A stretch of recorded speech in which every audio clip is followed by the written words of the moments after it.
I had lost my gun in the crash. Barry was nowhere to be seen. Barry! Barry! Oh, man, you're okay! Jeez, it's good to hear your voice! I was trying to get out of the car, but the ground gave way. Man, what a drop! Don't worry, your cutout is fine. Forget that! Are you okay? I hit some bushes, didn't get a scratch. There's no way you can climb down, though. It's like a sheer wall. Al! There's something moving down here! Barry, it's a taken! Use a flare, Barry!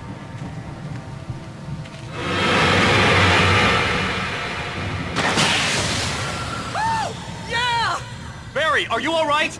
I'm good, Al! I'm great!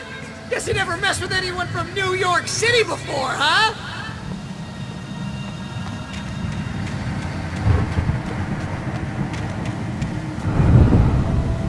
You're gonna have to find your way around to the farm, Al! I'll be waiting! Barry, just wait for me, okay? Al! I'm not staying here! It's suicide! I'm going to the farm! I'm gonna go ahead and secure the area! You can catch up! Don't worry about it! I'm on the case! Now he's Rambo. This would turn into a disaster if I didn't catch up with Barry.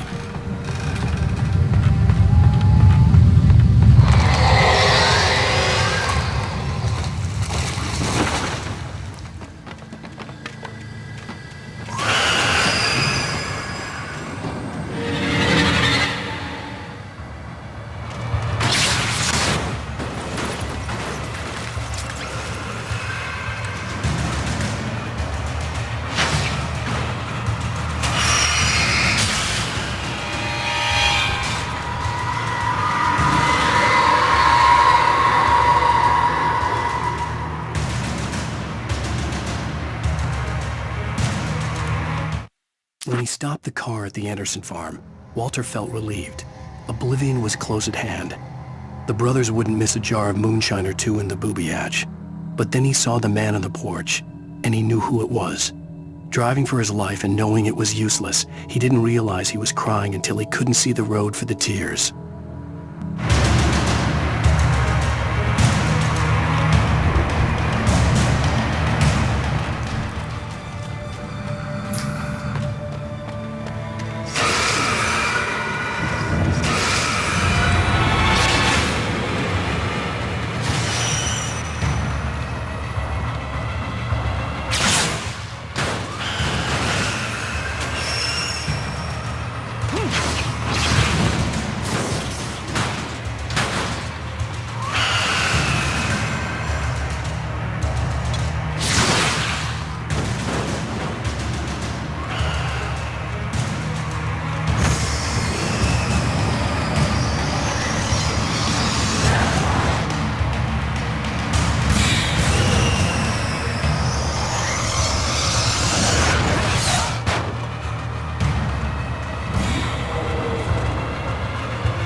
To destroy them to get through.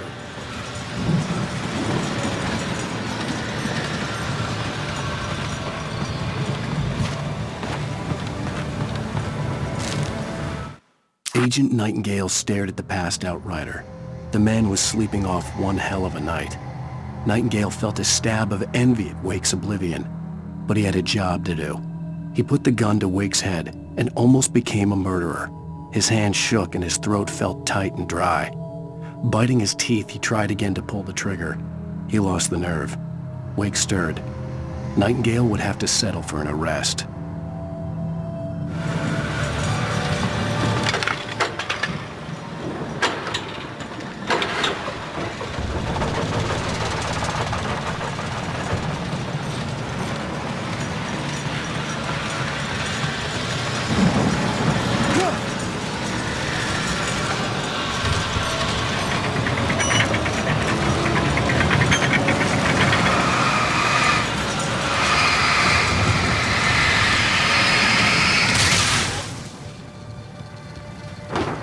Sense the movement in the woods ahead.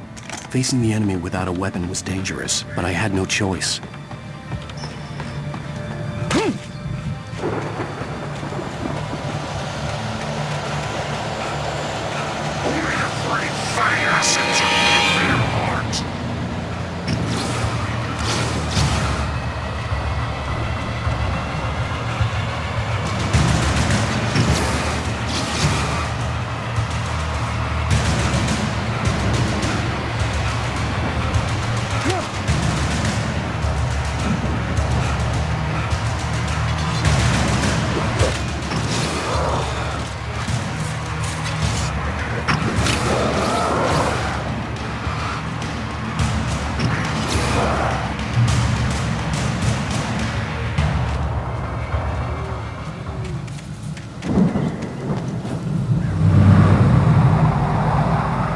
car was driving away from the farm, headed in the same general direction as I was.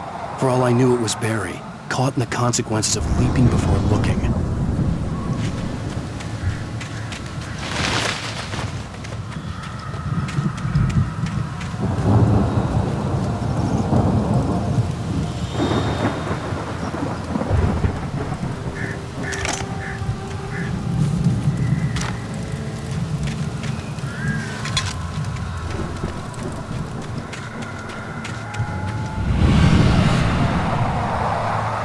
The car was heading for the cabin up ahead.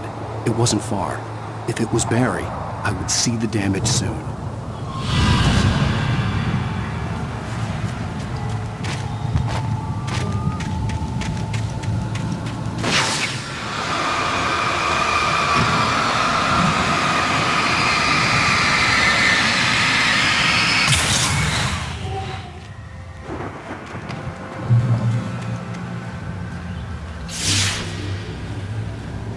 I'm trying to deliver each page to the right time and place. I'm trying to show you how the story goes.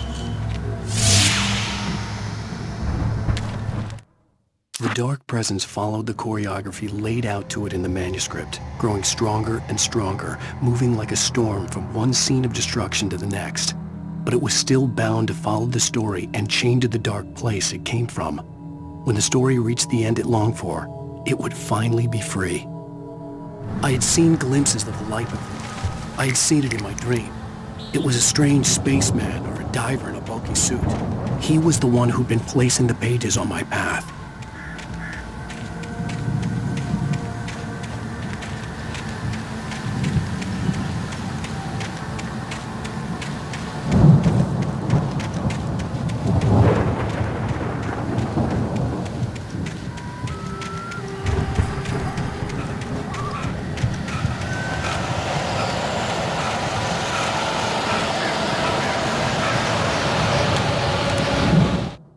The storm raged on as the Anderson brothers walked unsteadily away from the clinic with the other patients in tow, knowing that this time they wouldn't return. The darkness around them seethed with horrors, but Tor and Odin were unafraid. Their eyes glinted with guile. They knew every secret path, and there was blood on their hands. They had fought these shades before.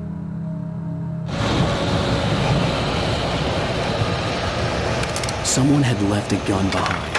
Now I had a fighting chance of reaching the farm.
See the car, but there was no sight of the driver.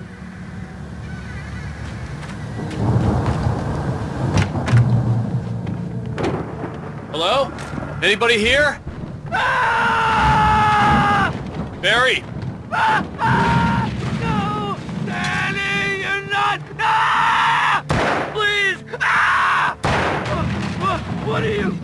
Ah! No! Don't! I'm sorry! Ah! Ah!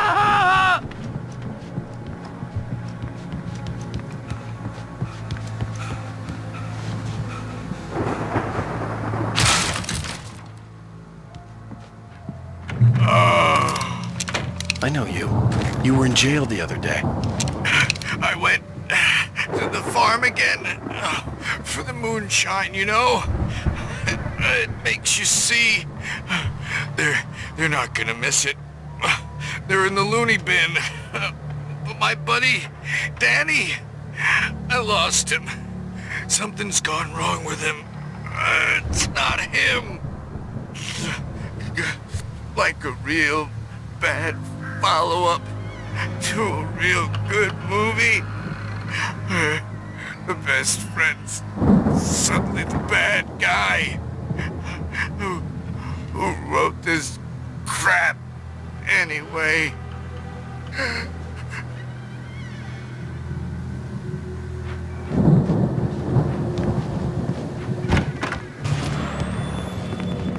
I've run through every possible course in my head. If I continue like the Dark Presence wants me to, the story I'm writing won't save Alice. It's a horror story, and it's going to kill her, and me, and everybody in this town. No one will survive. Darkness will consume everything. This is what it's wanted all along. It will be free, unstoppable. It used Alice to get to me, dangled her in front of me to keep me going. It was never going to release her. I'm going to change this. I'll escape. I've written myself into the story. I'm now the protagonist. This feels like a terrible risk, but it's the only way to save Alice. I'll be bound by the events of the story just as much as anyone else who's been woven into it. The story must stay true for this to work. There have to be victims along the way, near escapes, cliffhangers. In a horror story, it can't be certain that the hero will succeed or even survive. He almost has to die. I'll write my own escape into the story next. I need help. Zane's going to be the one who will help me. I'll make it happen.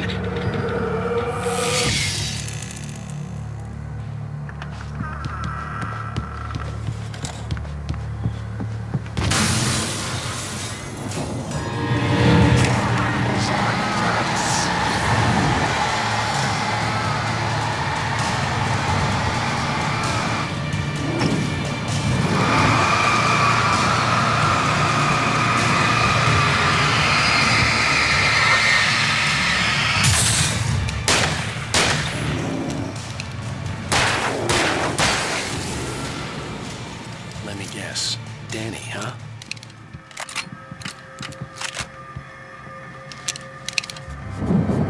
The farm was still a good distance away.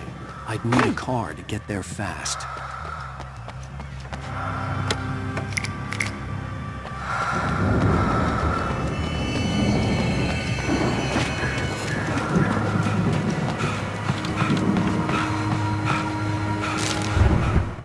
For a moment, Hartman considered strangling the idiot. Mott was mean-spirited, but easily manipulated, an emotional infant who lived for his approval. Wake, by contrast, was a far more difficult subject. Mott had given him too much leash. In 2 days, who knew what could happen? Hartman would have to find a way to rein him in, and quickly.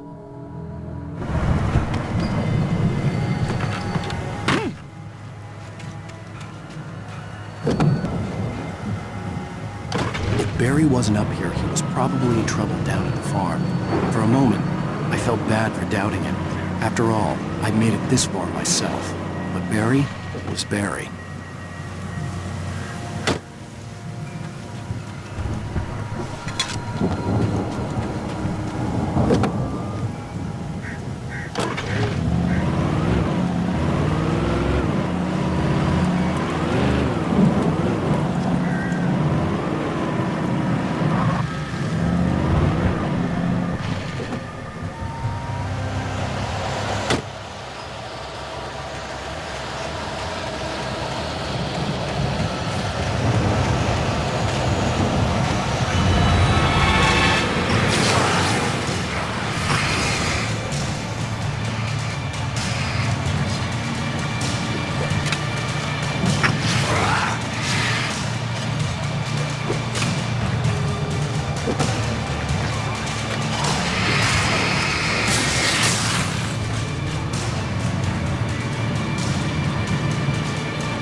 Well, as I'm sure everyone's noticed, that storm we all felt coming is finally here. The boys at the Weather Service reckon it'll last until morning at the very least. Pertaining to that, let me read that missing persons alert again. The Sheriff's Department's still looking for a Caucasian woman, 30 years old, slim and blonde with blue eyes. She may be lost in the woods, and it's possible she's been injured in a car accident. If you see her, please make sure you get her indoors and call the sheriff. It's bad weather to be caught out in, so if you see someone in the area who maybe looks a little confused, give him a hand, all right? This is Pat Main on KBF FM, hoping you're all safe and warm tonight.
Hartman had never felt as anxious as during the week after Mott had managed to lose the Wakes. Their car stood by the path that had once led to Diver's Isle. Hartman thought about Thomas Ains's cabin in the depths. It was only a matter of time before Wake started writing. They had to be found, and fast. The moment he heard on the police radio that Sheriff Breaker had picked up Wake, he was already in his car driving toward town.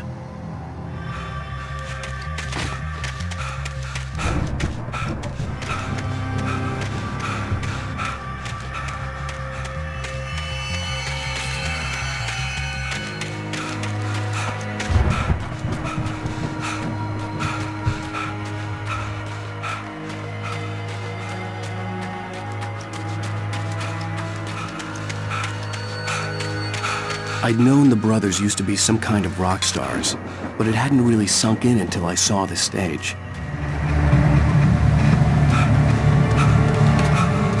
Ow! Run! Incoming!